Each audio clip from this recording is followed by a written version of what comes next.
এই বাংলাদেশটি স্বাধীন হয়েছিল লক্ষ মানুষের আত্মত্যাগের বিনিময়। তারপরে আমরা দেখেছি বিভিন্ন সময় গণতন্ত্রকে ব্যাহত করেছে অনেকেই। একদলীয় বাকশাল বলি, বিভিন্নভাবে বলি না কেন, বিভিন্ন সময়ে গণতন্ত্রকে ব্যাহত করা হয়েছিল। বিগত 15 বছরের ঘটনায় আমি নাই বা গেলাম।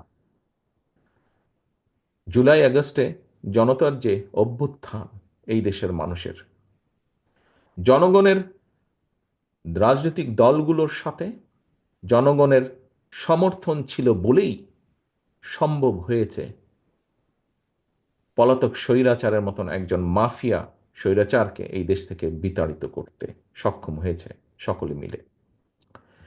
এই যে জনগণ রাজপথে বেরিয়ে এসেছে, জনগণ রাজনৈতিক দলগুলোর পাশে এসে দাঁড়িয়েছে, জনগণ সমর্থন দিয়েছে দলমত নির্বিশেষে সবাই, যে একটি পরিবর্তন হতে হবে। প্রিয় উপস্থিতিবৃন্দ, নিশ্চয়ই জনগণের একটি প্রত্যাশা আছে। কেন তারা এই পরিবর্তন চেয়েছে, কেন তারা এই পরিবর্তন চেয়েছে, তার একটি প্রত্যাশা আছে।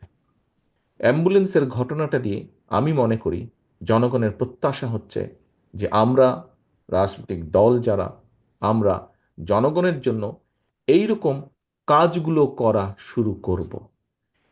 এই বিষয়গুলো নিয়ে আমরা কথা বলবো। হ্যাঁ, আমরা সংস্কার নিয়ে কথা বলছি, আমরা কথা বলছি আমাদের দেশে উচ্চ সংসদ হওয়া উচিত, উচ্চ কক্ষ হওয়া উচিত।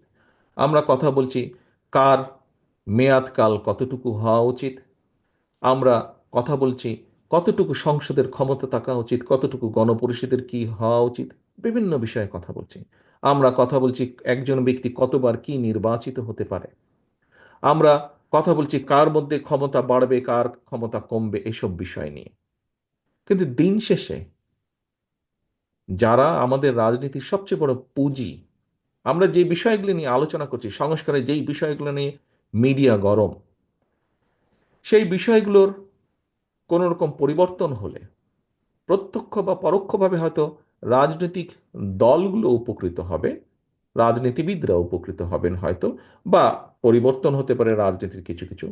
কিন্তু আমাদের রাজনীতির সবচেয়ে বড় যে পুঁজি জনগণ, তাদের ইস্যুগুলোকে নিয়ে আমাদের কি কথা বলা উচিত না?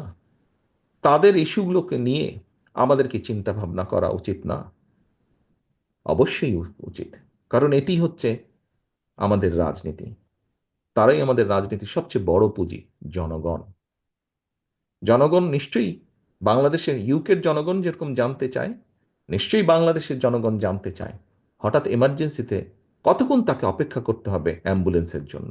আপনজন যখন অসুস্থ হয়ে কাতরাবে, নিশ্চয়ই আমি আপনি আমরা সকলেই চাবো যে দ্রুত তাকে চিকিৎসা সেবা দিতে, এবং সেজন্য অ্যাম্বুলেন্সকে আমরা কল করব।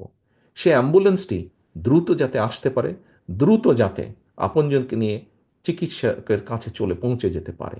নিশ্চয়ই এরকম আরও অনেক কিছু বাংলাদেশের জনগণ প্রত্যাশা করে রাজনৈতিক দলগুলোর কাছে, আমাদের কাছে। সম্মানিত উপস্থিতিবৃন্দ, সহকর্মীবৃন্দ, আসুন আমরা যে বিষয়গুলো নিয়ে আলাপ করছি, কার কতটুকু ক্ষমতা থাকবে, কি থাকবে, পাশাপাশি আসুন আমরা শুরু করি আলোচনা।